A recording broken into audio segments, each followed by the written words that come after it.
Last Saturday, my friend Sarah invited me over for moral support while she attempted to bake bread for her third date with Matt, a guy who claims his favorite scent is fresh rye. Sarah's idea of home cooking is heating up ramen in a mug, so naturally I was curious, and a little concerned, about how this would go.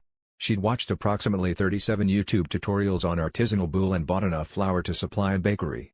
The only thing she seemed more nervous about than baking was the possibility of Matt discovering her emergency stash of boxed mac and cheese. We got started at noon, measuring, mixing, and kneading. Sarah followed the recipe instructions as if they were the nuclear launch codes. She kept muttering, "It's all about gluten structure," and periodically poked the dough like she expected it to talk back. After the first tries, she peered into the bowl, frowning. The dough resembled a sad pancake, and I swear it was sweating as much as she was. "Maybe it just needs more time," Sarah insisted, so we watched it for an hour, then another. Meanwhile, she checked her pulse on her fitness tracker, which was now convinced she was running a marathon. By hour 3, Matt was texting that he was on his way, and the only thing rising in Sarah's kitchen was her anxiety level. She started fanning the dough with a hairdryer, whispering motivational quotes she'd found on Pinterest.